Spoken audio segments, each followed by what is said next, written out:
Noticentro 1, CMI. Buenas noches, bienvenidos a las noticias. Los siguientes son los 3 hechos más importantes de hoy en Colombia. Es crítica la situación en la zona rural de La Calera, municipio de Cundinamarca. Varias familias están aisladas por derrumbes. En algunos predios no hay servicios públicos y no han llegado las ayudas. La vereda más afectada es el Líbano. Toneladas de tierra y piedras tienen bloqueado el paso hacia las viviendas hace 6 días. Para llegar a sus casas, los habitantes han tenido que atravesar la zona de los derrumbes arriesgando la vida. La escuelita veredal tampoco se salvó. Toneladas de piedra y lodo bloquean la entrada. Vamos a ampliar esta noticia en nuestra emisión nacional a las 9 de la noche. El contralor Carlos Hernán Rodríguez alertó por lo que sería la pérdida de 1.638 predios que están en proceso de extinción de dominio y de los que nadie se hace responsable. Son casas, fincas, lotes, bodegas y un centro comercial, propiedades de las que se está estableciendo su valor. De otra parte, el contralor puso la lupa sobre contratos por más de 3 billones de pesos que se ejecutaron en 3 años previos a la emergencia en La Mojana sin que se vieran los resultados. Ampliación de esta noticia en nuestra emisión nacional a las 9 de la noche. La senadora María Fernanda Cabal dijo que no le gustó la decisión de su esposo, el presidente de Fedegan, José Félix Laforí, de aceptar integrarse a la delegación del gobierno que negociará la paz con el ELN. La senadora explicó que en su concepto será un proceso que traerá frustraciones, porque ese grupo guerrillero, dice ella, ya ha demostrado en el pasado que no está interesado en abandonar la violencia. En declaraciones al espacio Pregunta Yamit, que se transmitirá hoy a partir de las 8:30 de la noche, la senadora Cabal advirtió que a pesar de la decisión de su marido, ella mantendrá su oposición al gobierno del presidente Petro. Ampliaremos esta noticia en nuestra emisión nacional a las 9 de la noche. Las siguientes son las noticias más importantes del mundo hoy. Tormenta de nieve histórica sacude el noreste de Estados Unidos. Nueva York declara la emergencia. Pensilvania reporta 1 metro con 40 de nieve en sus calles. Departamento de Justicia de Estados Unidos nombra fiscal especial para los casos contra Donald Trump. Dramático accidente de avión en la pista del aeropuerto de Lima deja 2 muertos. Caos total en Twitter. Ultimátum de Elon Musk a empleados provoca renuncia masiva y cierre temporal de oficina. Una tormenta de nieve que ha sido calificada como histórica amenaza el noreste de Estados Unidos. Nueva York declaró el estado de emergencia. La gobernadora de Nueva York, Kathy Hochul, declaró estado de emergencia en algunas zonas del oeste del estado ante la llegada de una peligrosa tormenta que podría dejar varias pulgadas de nieve en algunas comunidades de los extremos orientales del lago Erie y el lago Ontario. El Servicio Meteorológico Nacional alertó que Buffalo espera la peor nevada, la cual puede paralizar la actividad de la ciudad y provocar visibilidad casi nula, viajes casi imposibles y daños en las infraestructuras. El tráfico comercial fue prohibido desde ayer por la tarde en unos 210 kilómetros de la autopista estatal de Nueva York, en el área de Rochester y Buffalo, hasta la frontera con Pensilvania. Además, el Departamento de Transporte del Estado implementó una prohibición total de vehículos comerciales en ciertos lugares. El Departamento de Justicia nombró a un fiscal especial para supervisar las investigaciones de Mar-a-Lago y del asalto al Capitolio el 6 de enero y así determinar si se presentan cargos contra el expresidente Donald Trump. El fiscal general Merrick Garland designó un fiscal especial que se hará cargo de 2 investigaciones que involucran al expresidente Donald Trump con el fin de determinar si hay méritos para presentarle cargos criminales. Se trata de su papel en los eventos que llevaron al asalto al Capitolio el 6 de enero de 2021 y sobre la presencia de documentos clasificados en la casa del exmandatario en Mar-a-Lago, Florida. El puesto lo ocupará Jack Smith, un fiscal federal de larga carrera que en los últimos años trabajó en la Corte Penal Internacional en La Haya, que investiga crímenes contra la humanidad. Smith fue anteriormente jefe de la sección de Integridad Pública del Departamento de Justicia, supervisando la corrupción pública e investigaciones relacionadas con los procesos electorales. Esta designación del fiscal especial, que comenzará a trabajar de modo inmediato, se produjo apenas 3 días después de que Trump anunciara su candidatura para ser el aspirante republicano a la Casa Blanca en las elecciones de 2024. Corea del Norte lanzó otro misil balístico al mar de Japón que cayó en aguas de la zona económica especial. Corea del Norte ha vuelto a sobresaltar a sus vecinos y a enturbiar la región con el disparo de un nuevo cohete. Las autoridades de Corea del Sur denunciaron el lanzamiento de un misil balístico norcoreano hacia el mar de Japón, un día después de que Pyongyang disparara otro proyectil de corto alcance. Aseguran que tienen indicios de que Kim Jong-un lanzó un misil balístico de largo alcance. El presidente surcoreano reunió al Consejo de Seguridad Nacional del país para que implementen medidas de disuasión en plena visita del presidente del gobierno español Pedro Sánchez al país asiático. 우리는 최근 북한이 전례 없는 빈도와 강도로 탄도 미사일 발사를 감행하고 있음을 강력히 규탄하였습니다. 조금 전 오늘 오전에도 ICBM을 발사했습니다. Por su parte, el gobierno de Estados Unidos aseguró que el misil balístico intercontinental lanzado por Corea del Norte aumenta la tensión de forma innecesaria y supone un riesgo desestabilizador para la situación de seguridad en la región. Corea del Norte ha llevado a cabo pruebas de misiles durante 34 días este año. Dramático accidente en el aeropuerto de Lima, Perú. 2 bomberos murieron tras el choque de un avión con un camión de emergencias en la pista. Un avión de la empresa LATAM Airlines tuvo un accidente en la pista del aeropuerto Jorge Chávez en Lima, Perú, cuando despegaba.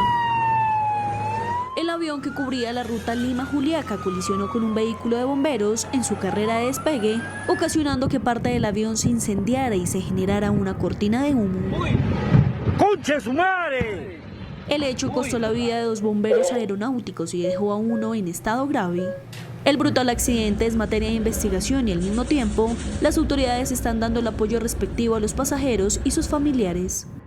El Aeropuerto Internacional de Lima lamentó los hechos y aseguró que seguirán trabajando en la seguridad del lugar. Además, anunciaron que las operaciones estarán suspendidas hasta el sábado a la 1 de la tarde. Nueva masacre en una cárcel de Ecuador dejó al menos 10 personas muertas. Estos hechos ocurrieron en la cárcel El Inca de Quito, la capital del país. La matanza se dio después de que la policía interviniera a la prisión para trasladar al cabecilla de una banda criminal hasta la cárcel de máxima seguridad, La Roca. Es la segunda masacre en el mismo centro penitenciario este mes.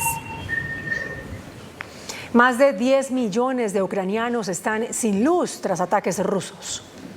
El gobierno de Ucrania confirmó que casi la mitad de la red energética del país fue dañada por ataques rusos. Más de 10 millones de ucranianos están sin electricidad un día después de una serie de bombardeos rusos contra la infraestructura energética de varias ciudades del país, coincidiendo con las primeras nevadas. Los más afectados se encuentran en las regiones de Vinnytsia, Odessa, Sumy y Kiev, donde se hace lo posible para normalizar el suministro. Además, Ucrania anunció la reapertura de la línea de tren entre la capital Kiev y Jersón. Unos 200 pasajeros formaron parte del primer viaje que se realizó este viernes por la noche.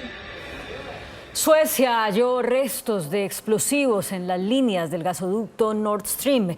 Por eso dijo que hubo sabotaje.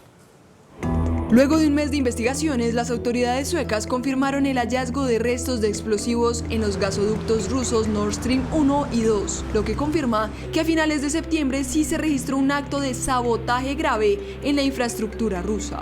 La Fiscalía sueca agregó que en las investigaciones que se hicieron en el lugar en el mar Báltico se incautaron muchos objetos y el área está documentada de forma minuciosa. Este acto de sabotaje causó una escalada en las tensiones en la región, haciendo que los sectores del gas y la electricidad de Dinamarca, Suecia y Noruega emitieran un nivel de alarma sobre sus instalaciones e instalaran guardia militar ante temores de una escalada en los sabotajes en la región. Aunque todos los países afectados coinciden en un sabotaje, todos difieren en el sospechoso. Rusia señala a las naciones occidentales, Ucrania asegura que es un autoatentado ruso y otras teorías indican que es un esfuerzo para frenar la financiación rusa a través del gas o intentos de alejar a Europa de Rusia. Cada vez se endurecen más las protestas en Irán. Manifestantes incendiaron un seminario en Qom y exigiendo la salida del poder del gobierno. Esta situación es un claro símbolo de rechazo de la sociedad civil contra la opresión y el extremismo religioso del régimen que gobierna la nación persa. Le llovieron insultos al magnate Elon Musk que habrían sido proyectados desde las oficinas de Twitter. Los insultos están relacionados con las renuncias que sacuden a la compañía. De hecho, Musk está intentando persuadir a algunos trabajadores para que se queden. El multimillonario les había dado un ultimátum a los empleados que desató esa ola de renuncias y el bloqueo de varios edificios de la compañía.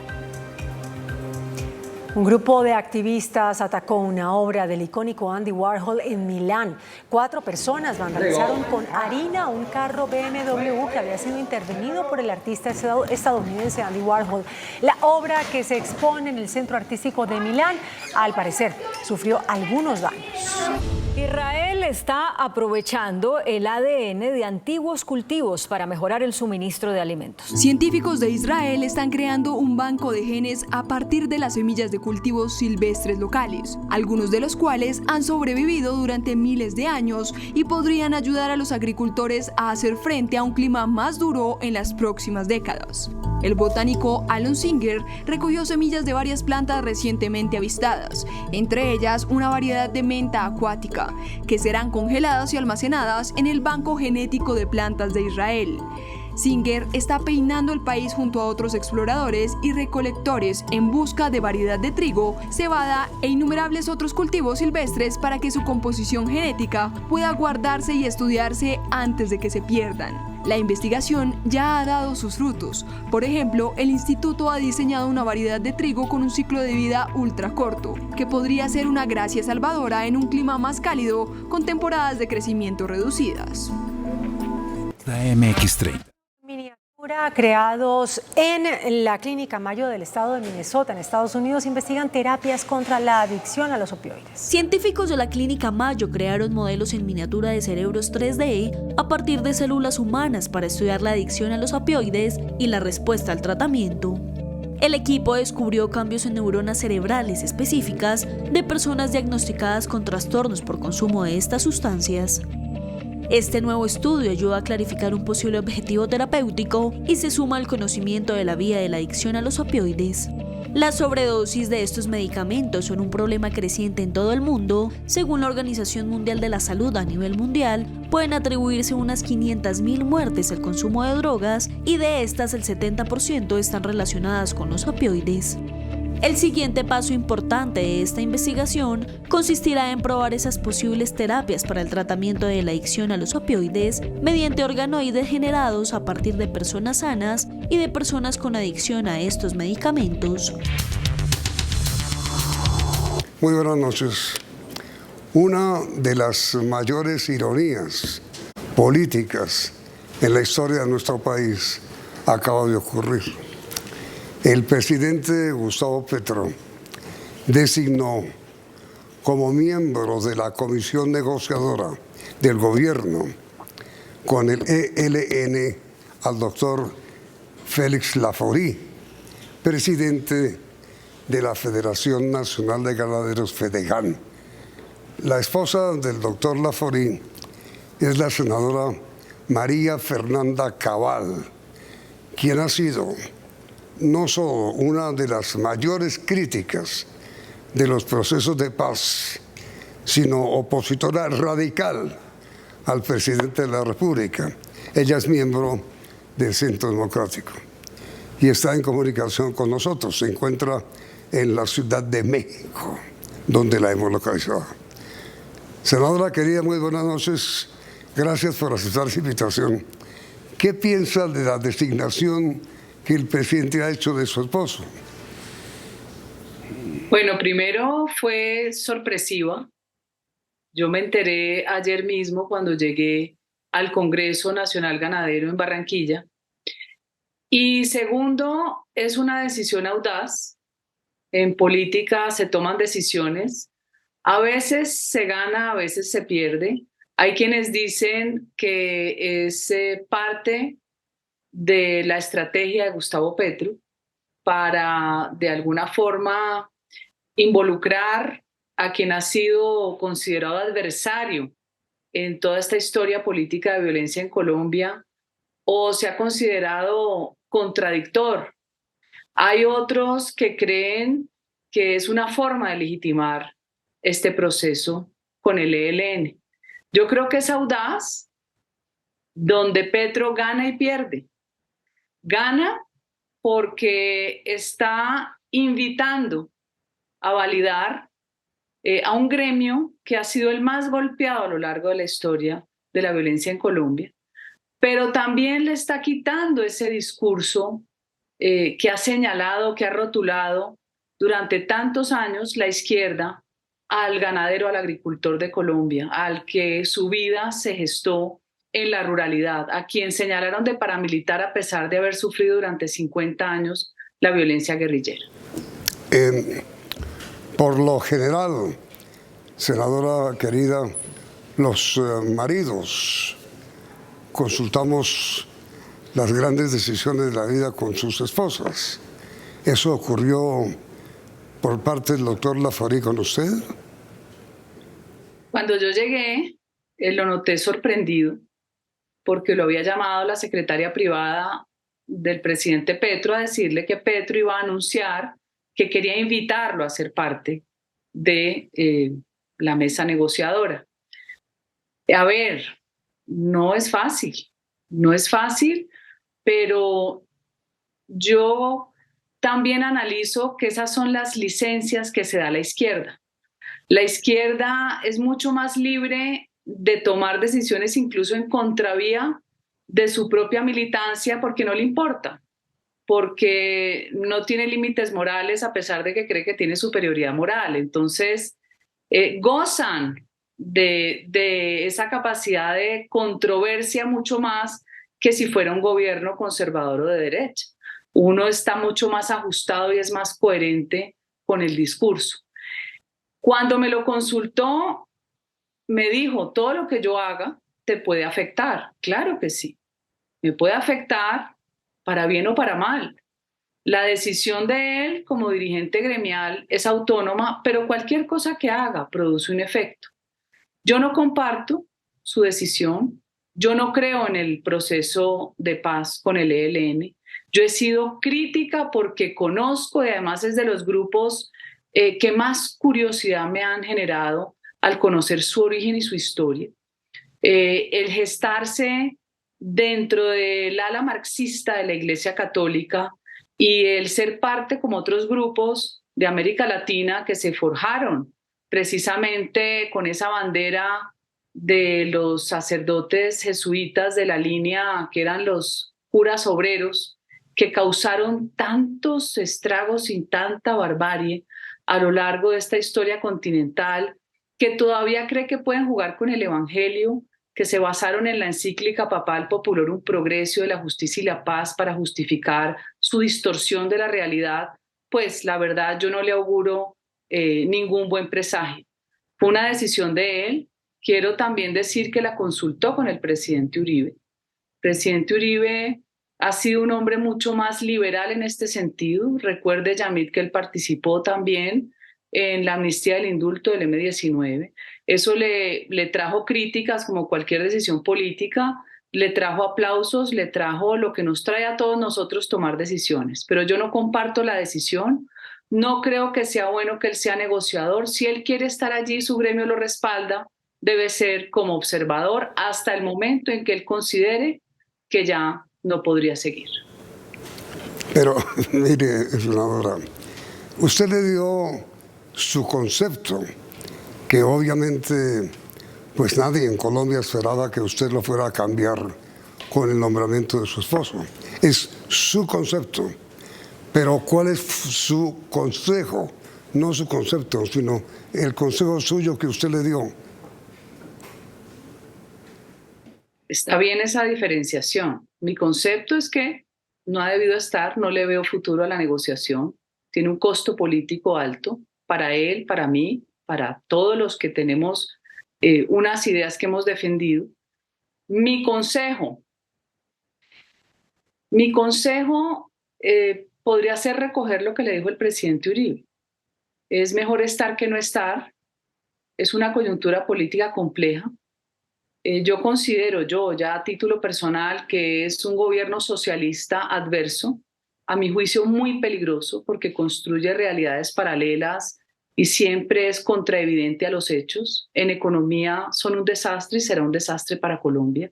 Y en política, mientras exista la variable del narcotráfico, pues estos grupos jugarán a la paz y terminarán fortalecidos. Pero, ¿a usted no le parece, doctora, que todo lo que se haga en Colombia en favor de la paz está bien hecho, en vez de adoptar una actitud permanentemente de oposición a todos los esfuerzos que se hagan para lograr la paz que todo el mundo busca y quiere y anhela? No todos los esfuerzos son válidos mientras haya relativismo moral y mientras la justicia siempre sea la sacrificada, Yamit. Yo me opongo porque es que el ELN nunca le ha dado la cara a sus víctimas. El ELN lleva matando colombianos desde hace décadas. Por ejemplo, ¿por qué no se sienta con las víctimas de Carmen de Chucurí, con las víctimas de San Vicente de Chucurí? Allá sí hay gente que quedó completamente discapacitada por las minas antipersona. Esa historia la conozco. Nunca se han atrevido a reconocer que son culpables. ¿Para qué juegan a la paz? ¿Para más impunidad? ¿Para otro tribunal como la JEP? Entonces llega un momento en que uno no puede cederlo todo como Estado, porque los Estados también tienen que ejercer autoridad y orden.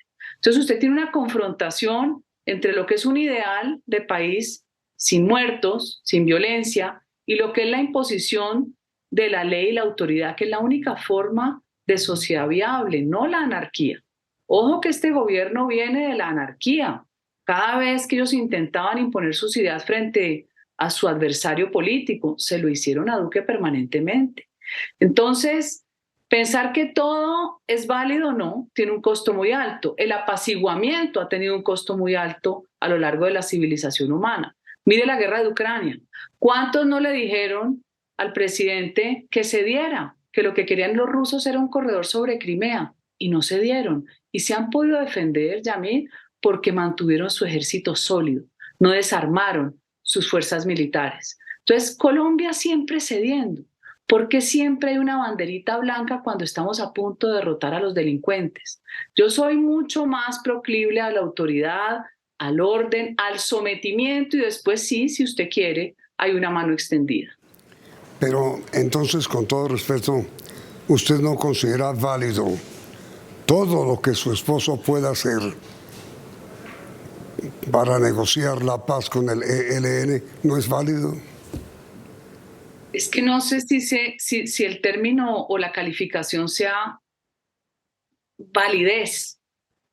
Usted que todos los esfuerzos deben ser positivos, todo lo que hagamos. Bueno, seguramente hay muchos ejercicios en la consecución de la paz que no terminen bien. Es la mayor probabilidad. ¿Cuántas negociaciones hemos llevado? Usted que tiene tanta experiencia, Yamil. ¿Hace cuánto estamos en esto mismo? ¿Se acuerda de Maguncia? Bueno, pues ahí están. El ELN es uno de los grupos más complejos. Es el que ha tenido la capacidad de movilización de masas, el que creó el mito agrario y además se afinca también dentro del Estado y ahí cogobierna, porque lo han hecho. Este gobierno tiene mucha gente afín al ELN también. Y por eso siempre los sacerdotes de extrema izquierda han jugado en los procesos de paz. Eso no es casualidad. Es la decisión de él, gremial. Su junta directiva sí lo apoya, que lo haga. Yo no la comparto. Y además quiero decirle que voy a seguir siendo una férrea opositora a la legalización de la barbarie o a la relativización de lo que debe ser castigado. Ave María. Y ahora, doctora María Fernanda, ¿por qué dice usted que la decisión que su esposo ha tomado de aceptar ser negociador por parte del gobierno con el ELN puede tener para usted un alto costo político? ¿Por qué? Respóndame si es tan amable después de comerciales.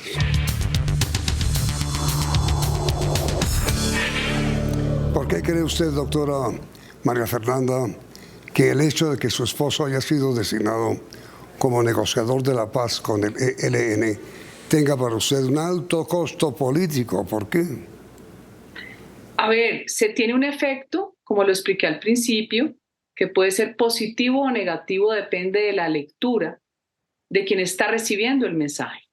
Usted mejor que nadie, Yamit, sabe que la comunicación tiene un efecto y que a veces es bastante difícil ser asertivo en el mensaje.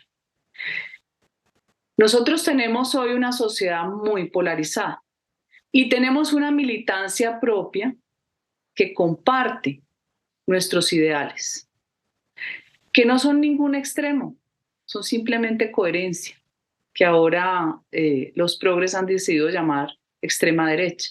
No, aquí hay que explicarle al público que independientemente de la decisión que tome José Félix, que no es de la calificación que usted le da de negociador, porque un negociador tiene que tener otras calidades, por lo menos la experiencia y entender este tipo de mentes criminales revestidas de romanticismo revolucionario.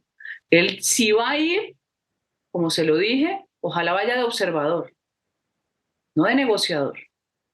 Él está en representación de un gremio que ha sido víctima por décadas. Miren, le quiero contar lo siguiente.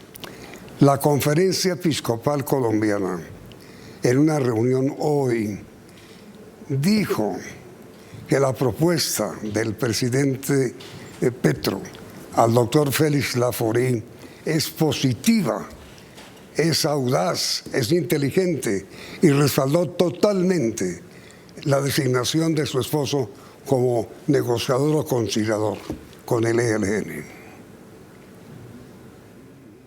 Sí. Sí. La conferencia episcopal también ha participado de otras negociaciones y obviamente para ellos es un validador, es la posibilidad de integrar negociadores que vienen de otra orilla política. A ellos les sirve. Ellos seguirán convencidos en su empeño de que lograr la paz es el objetivo primordial por encima y sacrificando la justicia. Bueno, eso lo pueden pensar ellos. A ellos les conviene que una figura como la de José Félix esté. Usted me dijo, doctora María Fernanda, al comienzo, que su esposo, el doctor José Félix Laforí, consultó sobre su designación al expresidente Uribe. ¿Qué comentó el expresidente? Claro, el presidente Uribe, que finalmente es una persona con madurez política, con trayectoria, igual que todo político, con aciertos y errores, le dijo es mejor estar que no estar en esta coyuntura política. ¿Y usted qué piensa de esa opinión? Yamit, es la opinión de las canas, pero yo sigo pensando que todo esfuerzo, si usted crea que es loable, va a ser terriblemente infructuoso con un grupo como el ELN. Pero usted no piensa que está bien, está muy bien que su esposo haga parte de ese esfuerzo que cualquier colombiano podría hacer en favor de la paz de Colombia. Seguro para su gremio sí, pero políticamente tiene un costo. Quien tiene aspiraciones políticas superiores soy yo, no él. Y ahí viene la controversia. La controversia es cuando hay dos actores en un escenario complejo y estrecho. Entonces yo tendré que saber cómo manejar esta situación y cómo seguir teniendo la credibilidad de todas las personas que votaron por mí y que aspiro que sigan haciendo. ¿Y usted no cree que para el doctor Laforí sería muy importante su apoyo, no personal, que lo tiene, por respeto a la autonomía del doctor Laforí, su apoyo político al cual él aspiraría, como todo el Partido Conservador debería tenerlo o darlo, apoyo político para este esfuerzo de paz que su marido también va a emprender? Yo primero, antes que sentarme en una negociación, le exigiría al ELN al menos un acto de reconcilio con el país. No es fácil, Yamit. Yo estuve en la ceremonia que hizo el presidente Duque en conmemoración a esa tragedia de los 22 cadetes asesinados por el ELN. Ese fue el gesto de gratitud de los helenos, de que el gobierno Duque le hubiera abierto una posibilidad de negociación donde intervinieron muchos miembros de la Iglesia Católica presionando al alto comisionado de paz, al doctor Ceballos. Yo tengo en mi memoria, Yamit, esos padres campesinos, de esos muchachos de excelencia académica y deportiva que la mayor ilusión de su vida era ser miembros de la Policía Nacional. Eso no es fácil. Y no es porque uno no perdone, es que uno también tiene que imponer principios en una sociedad que al paso que va, todo vale. Ser delincuente hay que premiarlo. Cuando se presente, y es seguro, doctora María Fernanda, que va a ocurrir, el primer debate sobre el tema en el Senado, sobre la discusión del proceso de paz con el ELN, ¿su actitud seguirá siendo de oposición total? Absolutamente. No creo en justicia restaurativa, es una farsa. Nunca creí que las víctimas en el Acuerdo de La Habana iban a estar en el centro del acuerdo. No ha sido así. Y no creo en tribunales diseñados a la medida de los delincuentes. Ahí están las consecuencias. Unas disidencias que no son disidencias, un narcotráfico fortalecido y unos congresistas, unas curules gratuitas a costa de mucha sangre y mucha historia de dolor en Colombia. ¿Qué es un costo que hay que pagar? Bueno, es parte de nuestro destino, Yamit. Esta ha sido una nación que desde su origen ha sido violenta. Esto no es nuevo, pero parece que no hubiéramos aprendido a tratar de vivir de una forma civilizada. Es decir, su oposición es la de que una cosa es el afecto, el amor, la retribución mutua, el entendimiento, compartir tantas cosas entre dos esposos. Y otra cosa es la posición política que cada cual en la pareja asuma. Así es. De hecho, José Félix ha tenido una trayectoria política mucho más larga y más intensa que la mía. Él empezó muy joven. Su papá fue 3 veces senador por el Partido Conservador Laureanista. Él se hizo políticamente al lado de Álvaro Gómez, fue director de Síntesis Económica. Él tiene amigos de izquierda, mucho más de los que yo podría tener. Y eso lo entiende uno cuando la gente se mueve en política. O sea, José Félix tiene amigos que con él han sido muy gratos, que a mí me costaría más dificultad tener. Pero eso también es parte de la vida política y yo creo que de la madurez política. Y aprende uno con los contradictores también. Pero de ahí a llegar a acuerdos donde se relativiza todo, Yamit, ahí sí yo tengo un dilema ético muy profundo. ¿Y no tiene usted, doctora María Fernanda, que algún pronunciamiento suyo, ella en el Senado de la República, contra la gestión de paz con el ELN, le pueda hacer daño a la gestión de su esposo? Yo no creo. Yo creo que él es muy maduro y muy veterano. Y finalmente, quien está en la carrera política soy yo, a pesar de que estamos haciendo política permanentemente. Esperemos a ver qué pasa, ¿no? A ver cómo sigue este round que se traduce de la política colombiana a, uno podría decir de forma divertida, a la sociedad conyugal. Y mire, usted ha visto, y así lo ha comentado, que la decisión del presidente Petro es audaz, es inteligente. ¿Qué tal, señora senadora, que esta terquedad del presidente en la paz total, incluido por supuesto el ELN, dé resultado? ¿En qué quedaría usted? Si da resultado, yo soy la primera en reconocerlo, porque yo no tengo esas vanidades que son innecesarias. No soy una persona testaruda ni irracional. Tristemente no creo. porque mientras la coca sea un negocio multimillonario, pues no se va a lograr, porque siempre va a haber intereses en el negocio. Y peor aún, podemos terminar siendo un paraíso de todos los grupos ilegales ahora que la coca y la heroína es un fenómeno transnacional. Aquí estamos llenos de carteles mexicanos en Colombia, estamos llenos de ilegalidad y esto, así como puede salir bien, que no lo creo, puede salir muy mal y podemos terminar con unas regiones fragmentadas con el control de los carteles, como sucede en México. Y usted sabe que una fuerza pública que de entrada recibe el descabezamiento de 60 generales a los que el Estado les ha invertido mucho dinero para que nos cuiden a los colombianos y cuiden las fronteras, no es fácil. Mi pregunta final, doctora María Fernanda, ¿por qué es usted tan dura, tan dura? Yo soy muy dulce, muy querida, muy bacana, y en lo único que no transijo es en romantizar la violencia. No hay tinte político, no hay excusa política, hay demasiado dolor. Por eso creo en la autoridad, por eso me gustan los países que hoy defienden su libertad, pero no entregándolo todo. La ley y el orden son bíblicos, Yamil.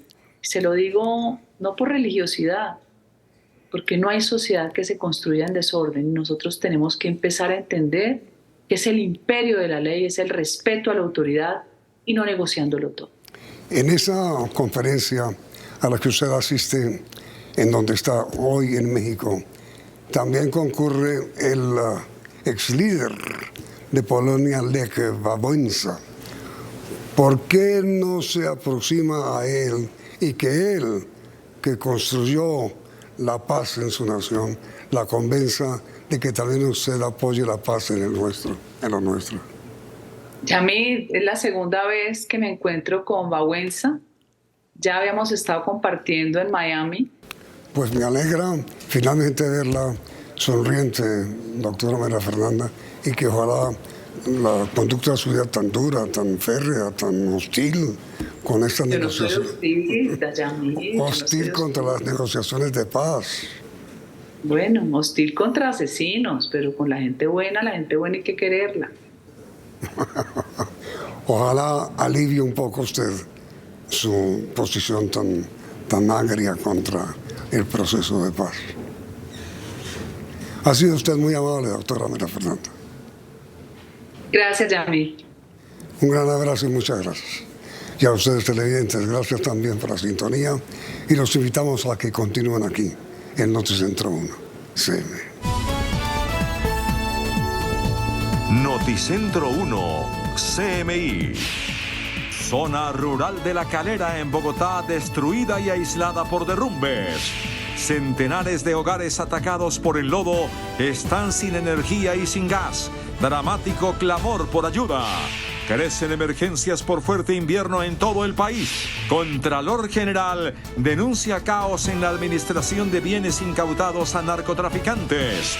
Alto funcionario revela también desastre de inversiones en La Mojana. ELN fija su posición sobre paz total. Antonio García, comandante del grupo, divulga comunicado. Presidente de Fedegan, José Félix Laforí, dice que mantendrá su posición de siempre en mesa de diálogo con ELN. María Fernanda Cabal, esposa de Laforí, critica su decisión de aceptar encargo del presidente Petro. Con Claudia Palacios y Margarita Ortega. Iniciamos nuestra segunda hora de noticias. Destruida, aislada y sin servicios básicos como energía y gas, permanece gran parte de la zona rural del municipio La Calera en Cundinamarca, afectado por la avalancha registrada hace 6 días. Un equipo de Noticentro 1 CMI llegó a esa zona donde no han llegado las autoridades municipales ni las ayudas que ofrece el gobierno. La otra cara de la tragedia en La Calera es la de los habitantes de la zona rural. Derrumbes y socavaciones tienen aisladas a más de 60 familias en veredas como el Líbano.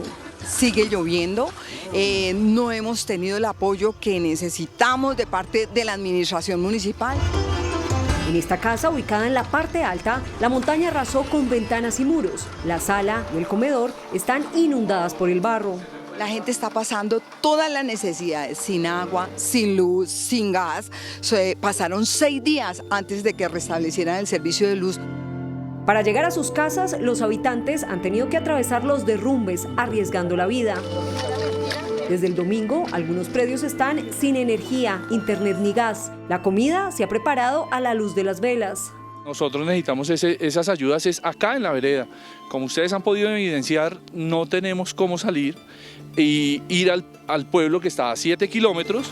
La escuelita veredal tampoco se salvó. Toneladas de piedras y lodo, además de postes, bloquean la entrada. Se acuerden de que aquí en la zona rural hay una necesidad muy sentida por parte de las familias. Como las ayudas se han concentrado en el casco urbano, los vecinos de la zona rural decidieron montar una olla comunitaria. Hacemos desayunos, almuerzos, comidas para todos los funcionarios de Defensa Civil, de la Cruz Roja, todos los que están atendiendo la emergencia porque no les llega comida, no les llegan suministros. Desde el aire, el panorama es preocupante. En la zona sigue lloviendo y los deslizamientos no paran. Varias casas ya han tenido que ser evacuadas ante el inminente riesgo de colapso. Esta noche en La Calera se adelantó una velatón por los muertos que dejó la tempestad del fin de semana. Y mañana se espera se reabra la vía principal que comunica a Bogotá con La Calera. Y nuevas emergencias fueron provocadas en los departamentos de Santander y Valle del Cauca por la fuerte temporada invernal. En el corregimiento de Puerto Araujo, las calles se ocultaron tras la llegada de las aguas del río Carare. La fuerte ola invernal llevó a sus habitantes a trasladarse en canoas y algunos decidieron abandonar sus viviendas. Ya son cerca de 670 familias en el municipio de Cimitarra afectadas por la creciente de los ríos Magdalena y Carare. Millonarias son las pérdidas que reportan las autoridades en cultivos, afectaciones en los animales, las viviendas y hasta en los enseres. Más de 500 estudiantes de este corregimiento aún no culminan el periodo académico por causa de las inundaciones que se registran en el colegio, lo que agudiza aún más la situación en el municipio de Cimitarra, Santander. Las lluvias ocasionaron el debilitamiento y posterior desplome de este puente vehicular que une a los municipios de Roldanillo y La Unión, dejando incomunicada a la población en el norte del Valle del Cauca. Además, una tormenta eléctrica acompañada de fuertes vientos causó graves afectaciones a casas y 2 colegios en el corregimiento de Rosso en Palmira, donde un menor resultó lesionado y las clases tuvieron que ser suspendidas hasta reparar los daños en las instalaciones. Mientras que viviendas de campesinos y hectáreas de cultivos en zona rural de La Victoria siguen anegadas. Piden la presencia de la Unidad Nacional de Gestión del Riesgo para la evaluación de las emergencias, maquinaria amarilla, motobombas y entrega de ayudas humanitarias. Desde Piojó, en el Atlántico, zona afectada gravemente por las lluvias, el presidente Gustavo Petro dijo que la reconstrucción de las escuelas afectadas por estas lluvias demandará inversiones por 3 billones de pesos. El presidente aclaró que una vez termine el invierno del año que viene, se iniciará la reconstrucción en los lugares afectados en todo el país. El año entrante, una vez termine la oleada, que no sabemos con certeza cuándo será,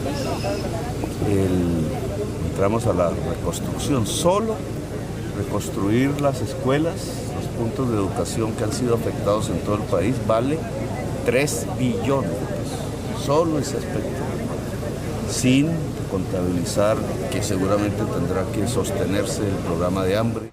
Sobre Piojó, la población en el Atlántico afectada, el mandatario dijo que ya hay articulación para la reubicación.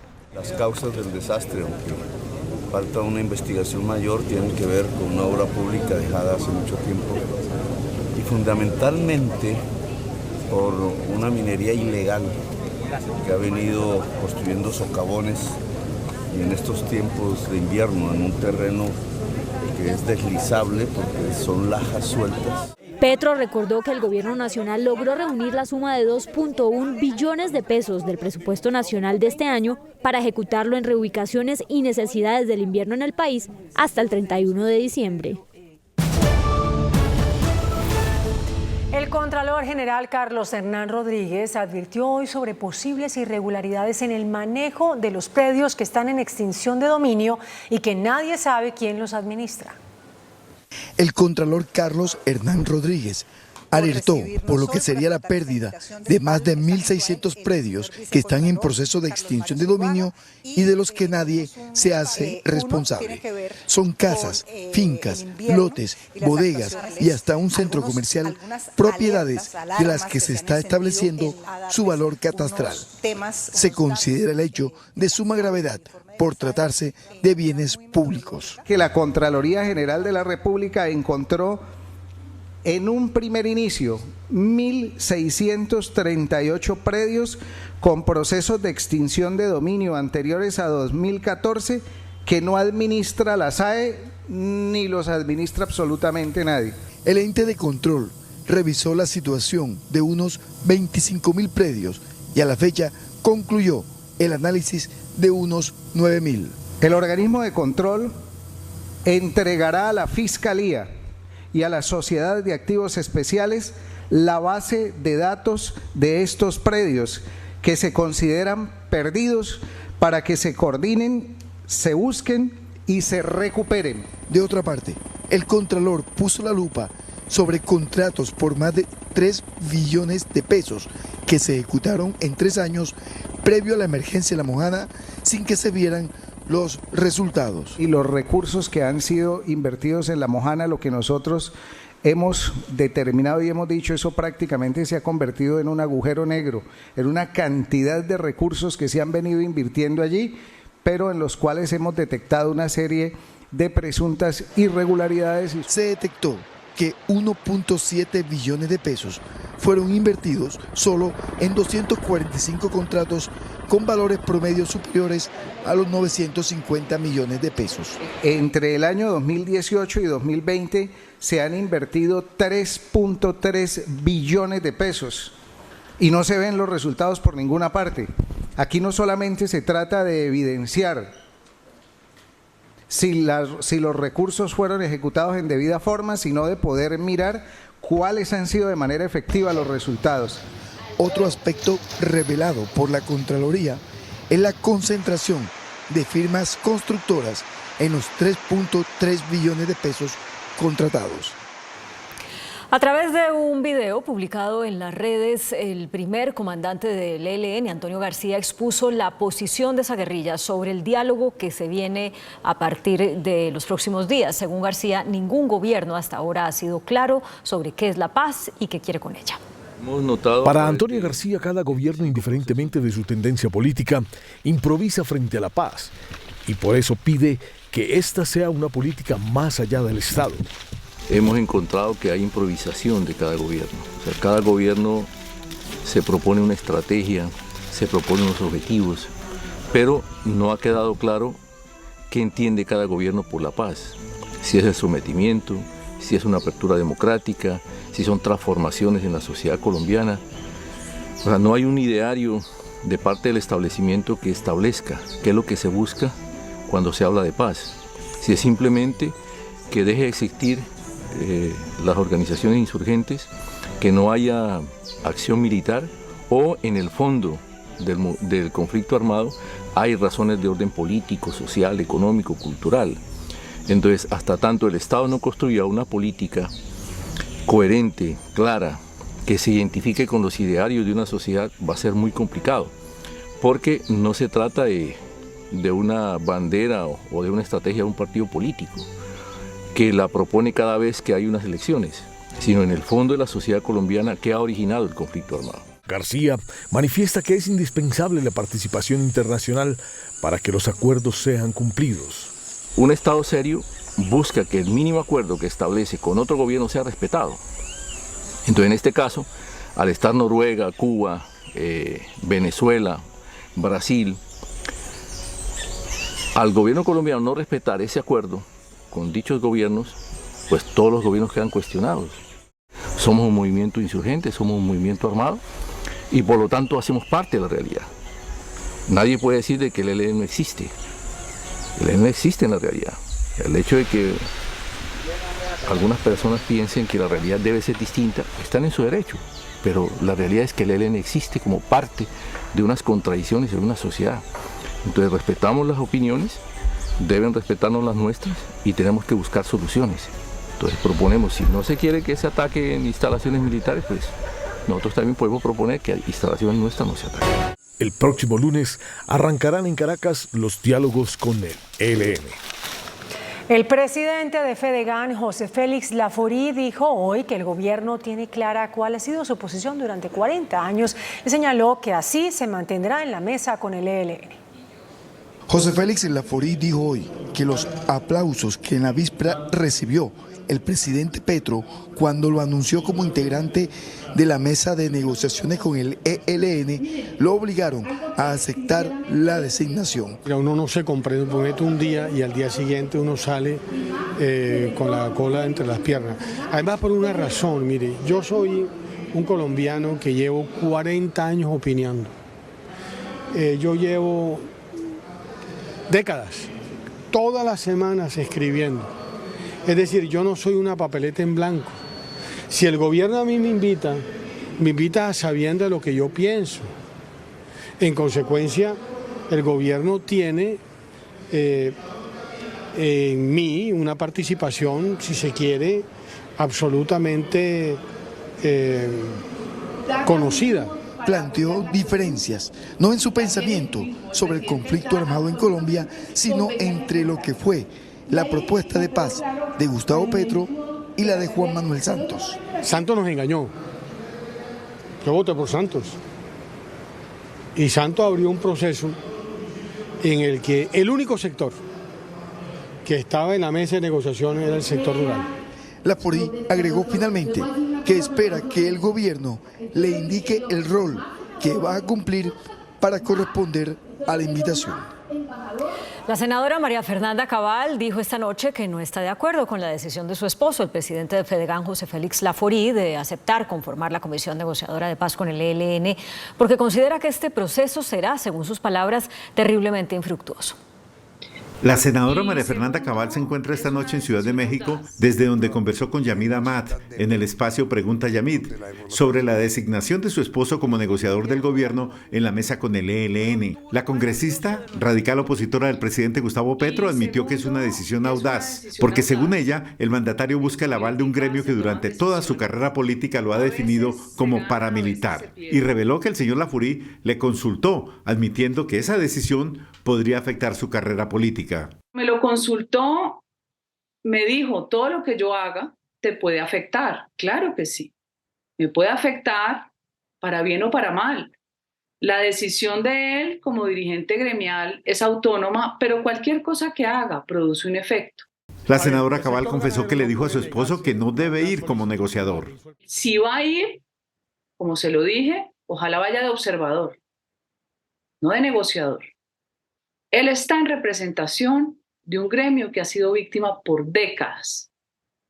Y a mí que me corresponde seguir en mi labor de oposición. Yo no puedo ser incoherente. José Félix Laforí también le consultó la decisión al expresidente Uribe, reveló ella. Claro, el presidente Uribe, que finalmente es una persona con madurez política, con trayectoria, igual que todo político, con aciertos y errores, le dijo es mejor estar que no estar en esta coyuntura política. ¿Y usted qué piensa de esa opinión? Yamid, es la opinión de las canas, pero yo sigo pensando que todo esfuerzo, si usted crea que es loable, va a ser terriblemente infructuoso con un grupo como el ELN. La senadora María Fernanda Cabal, en el espacio Pregunta Yamid, que se transmite a las 8:30 de la noche, anunció que seguirá siendo opositora al gobierno del presidente Gustavo Petro. Como una noticia positiva para la paz, calificó el presidente de la Comisión de Paz, Iván Cepeda, el nombramiento de José Félix Laforí como integrante de la Comisión Negociadora con el ELN. Para Cepeda, este hecho demuestra que la paz total se hará con todos los sectores. Un ganadero curtido y de convicciones radicales llega a la mesa de negociación con el ELN, José Félix Laforí.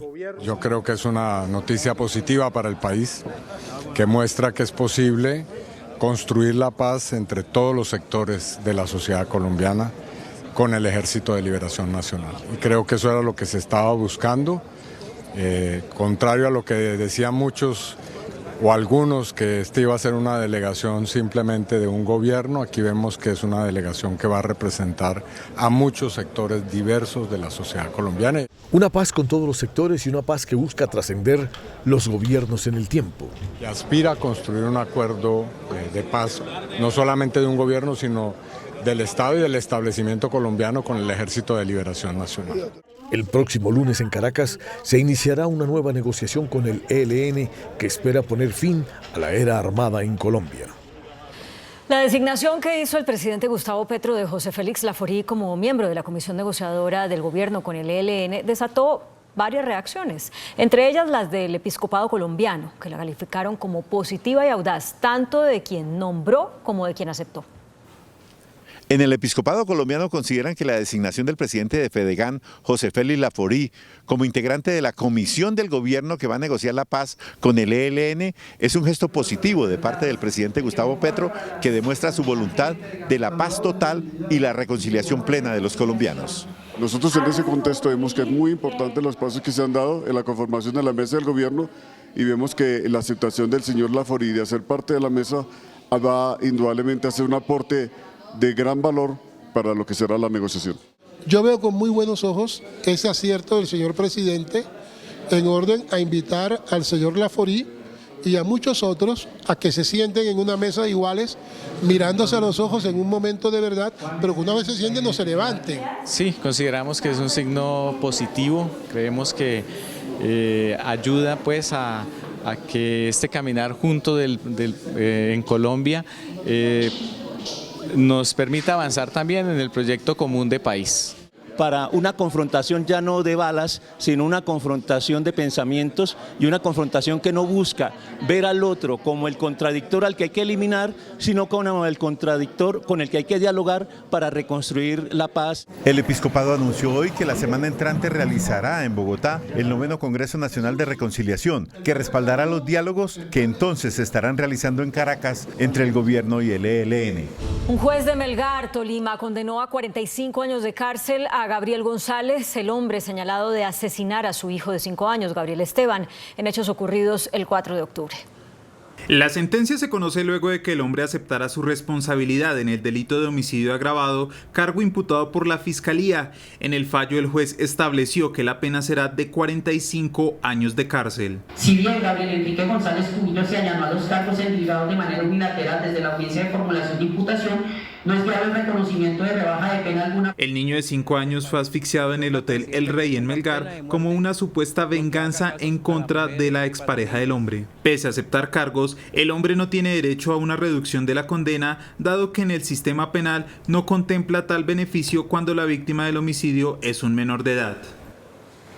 Indignación provocó la denuncia de un presunto caso de abuso sexual de una menor de 4 años de edad por parte de otro menor de tan solo 13 años en la localidad de Ciudad Bolívar, al sur de Bogotá.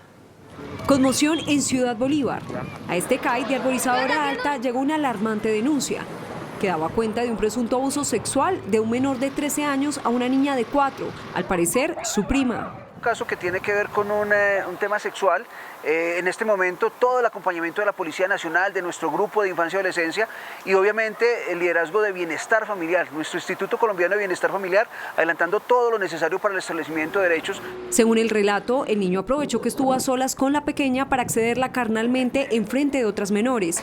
La Policía de Infancia y Adolescencia llegó hasta la vivienda donde se habría cometido la presunta violación, identificó al agresor y lo puso a disposición del Instituto Colombiano de Bienestar Familiar, teniendo en cuenta que no tiene responsabilidad penal. Y el llamado de atención a la comunidad, a nuestros padres, para que no descuiden a nuestros niños, niñas y adolescentes, para que les presten la atención, el cuidado, no dejarlos solos. El ICBF avanza en el proceso de restablecimiento de derechos. 2 soldados son investigados por el presunto abuso a una menor de edad en el sector Inspección de la Libertad, en el municipio Retorno del Guaviare.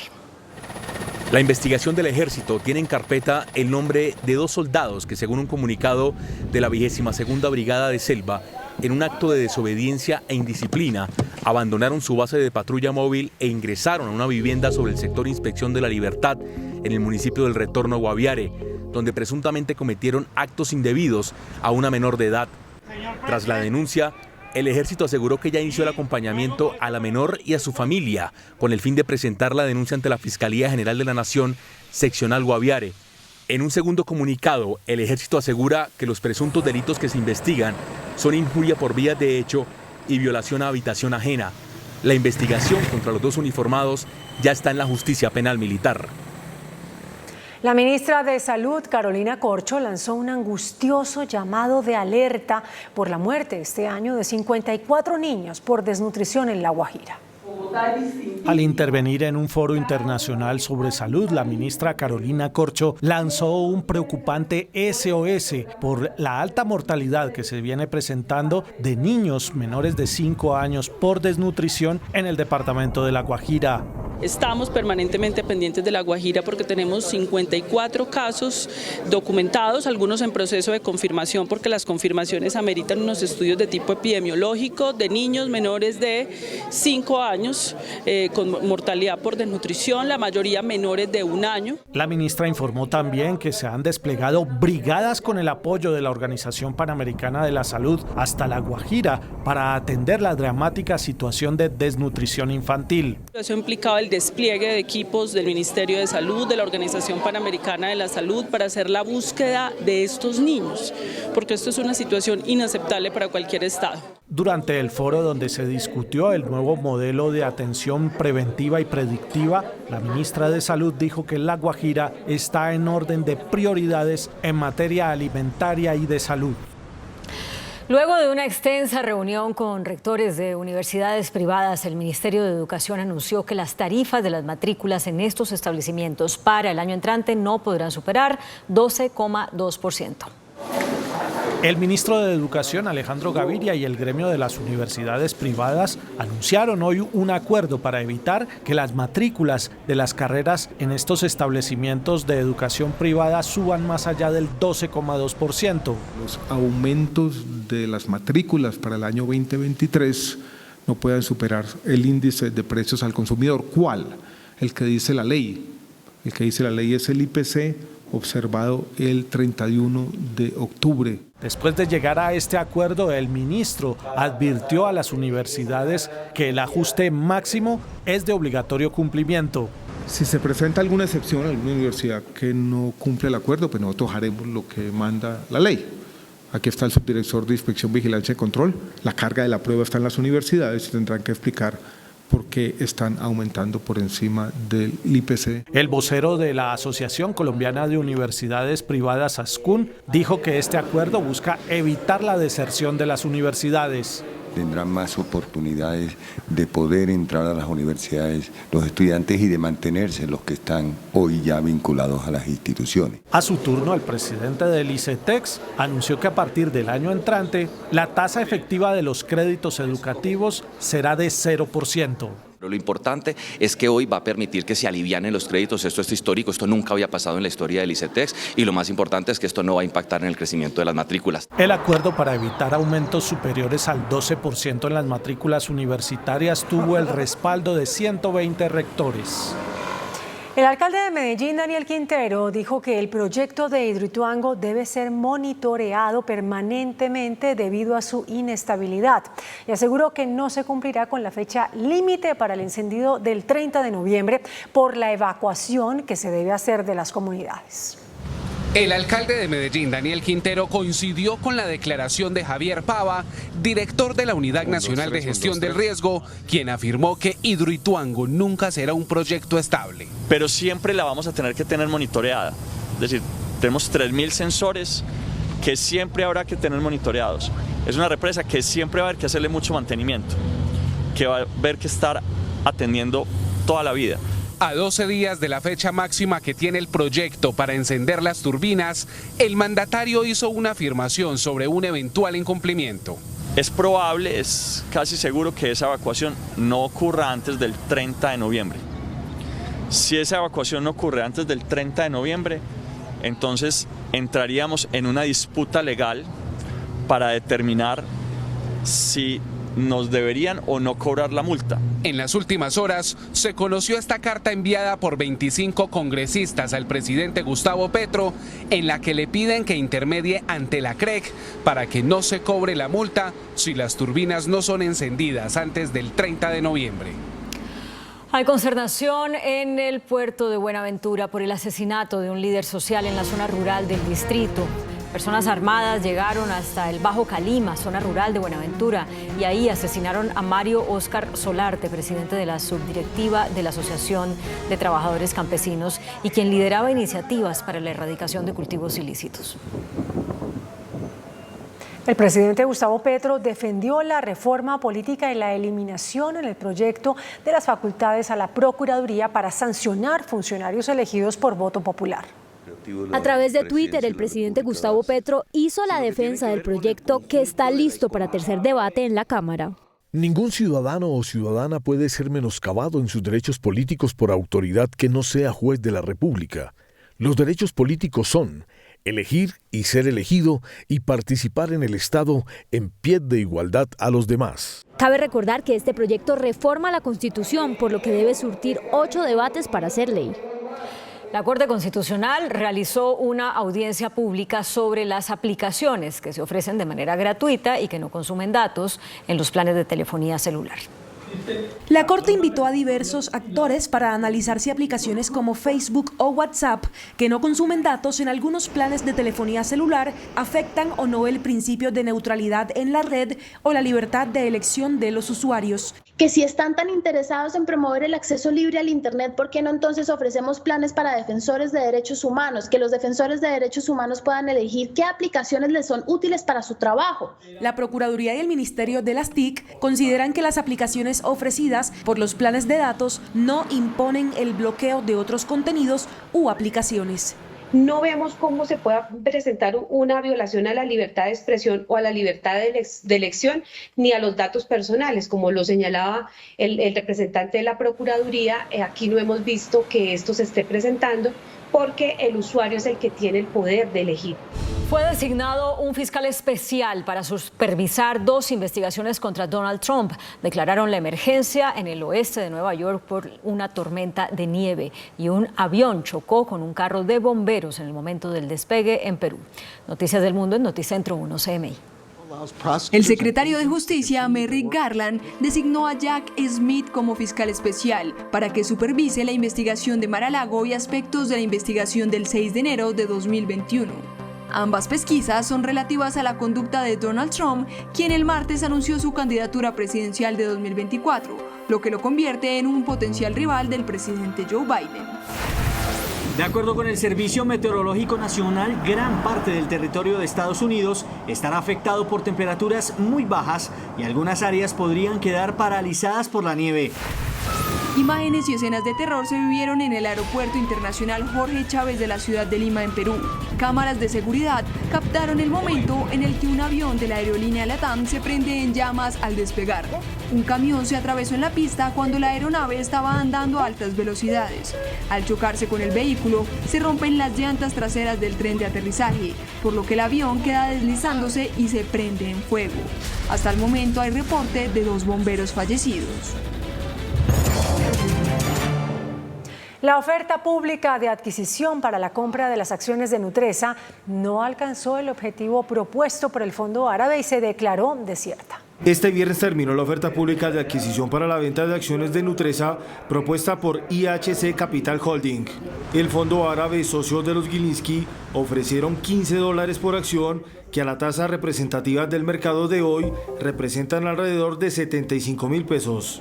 Sin embargo, las aceptaciones fueron de 1.426, que significó apenas el 7,71% de las acciones en circulación de un monto total de 457 títulos de la empresa. La propuesta no se cumplió, ya que la meta era alcanzar como mínimo 25%, lo que llevó a la Bolsa de Valores de Colombia a declarar desierta la oferta. De esta manera, el grupo empresarial antioqueño mantendrá la participación mayoritaria sobre la compañía de alimentos, seguido de la familia Gilinski, que persiste en movimientos de inversión en el mercado financiero colombiano.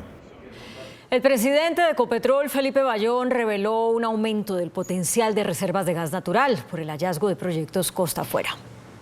En la cumbre de petróleo y gas celebrada en Bogotá, el presidente de Ecopetrol, Felipe Bayón, anunció las perspectivas del sector para los próximos años. De acuerdo con el directivo, se tienen 10 contratos de gas natural costa afuera que ya representan un aumento en la vida útil de las reservas. El potencial está entre 3,4 a 5,5 terapias cúbicos en el escenario más bajo, que significa combustible por más de 30 años. Podríamos prácticamente multiplicar por 1 o por 2 las reservas del país. Entonces, si uno viera eso, pues en vez de 10 años tendríamos 20 o 30 años. Y si eso le mira a uno el potencial del sur, del Caribe, donde estamos todavía trabajando con el socio, tendríamos otro potencial importante. La actividad en estas plataformas apenas son del 28%, lo que significa que debe mantenerse nueva exploración. Colombia es autosuficiente y no requiere de importaciones. Tenemos gas suficiente en Colombia, que nosotros creemos que el gas colombiano debe ser utilizado para los colombianos en primer lugar, y que nosotros en la medida de lo posible tengamos no solo el gas, sino los energéticos colombianos, y ese es el concepto de soberanía energética. Sobre la interconexión de energía se agilizan los procesos con Panamá. El gobierno dio inicio al proceso de formalización de miles de trabajadores de entidades oficiales contratados bajo la modalidad de prestación de servicios. Durante un foro sobre la formalización laboral en Bogotá, la ministra de Trabajo anunció que ya empezó el proceso para desmontar los contratos de prestación de servicios y formalizar a más de 900.000 personas que no reciben prestaciones de ley por estar vinculadas a través de esta figura. El sistema de contratación que se tiene hoy en el sector público es un sistema perverso que se ha venido utilizando, es para de alguna manera invisibilizar las relaciones laborales. La ministra anunció la expedición de actos administrativos para formalizar a los empleados públicos. Estamos entonces a trabajar ya unas circulares que permitan que todo el Estado colombiano se ponga en función de corregir esta falla. Cada entidad tiene que empezar a hacer sus estudios y empezar a formalizar a través de cualquiera de esos 3 medios sus plantas y sus necesidades de servicio. Durante el foro se conoció también de 12.500 demandas de contratistas que están reclamando prestaciones sociales por 1.3 billones de pesos. La directora de la Unidad de Gestión Pensional y para Fiscales, Ana María Cadena, anunció una nueva convocatoria para el acceso al programa de incentivos para generación de empleo. Se trata de un programa de subsidios el cual busca aumentar la generación de empleo en el país. Las empresas recibirán el beneficio, el cual tendrá categorías dependiendo del género y la edad. La Unidad de Gestión de Pensiones y Parafiscales explicó el procedimiento. Los empresarios vinculen nuevos trabajadores formales a sus empresas, y para eso toma un referente que es el mes de marzo de 2021 y compara con el mes actual. Si el empleador tiene más trabajadores en su nómina, va a recibir 25% de un salario mínimo para empleadores jóvenes. La convocatoria irá hasta el 24 de noviembre.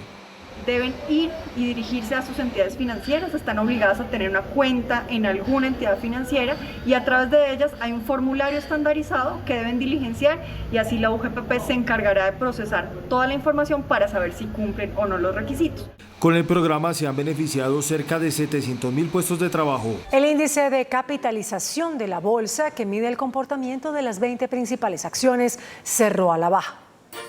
El índice selectivo MSCI Colcap de la Bolsa de Valores de Colombia bajó 1,01% a 1.282 puntos. La acción del Banco de Bogotá fue la que más subió, con una valorización de 2,39% a 30.000 pesos. La acción de Nutresa fue la que más cayó, con una pérdida de 5,06% a 54.600 pesos. La acción más negociada de la jornada fue la de Ecopetrol, al movilizar más de 19.000 millones de pesos, con una variación negativa de 1,24% a 2.469 pesos. El dólar cerró a la baja. Indicadores económicos en Noticentro 1 CMI. La tasa representativa del mercado, que regirá hasta el próximo lunes, será de 4.994 pesos con 61 centavos. Los profesionales del cambio compran la divisa en promedio en 4.840 pesos y la venden en 4.900 pesos. Un euro cuesta 5.151 pesos. La libra de café en Nueva York se cotizó a $1.51. El azúcar se transó en 20,7 centavos de dólar la libra. El barril de petróleo WTI se cotizó en $80.11. La referencia Brent para Colombia se cotizó en $87.81. Una acción de Ecopetrol cuesta 2.469 pesos.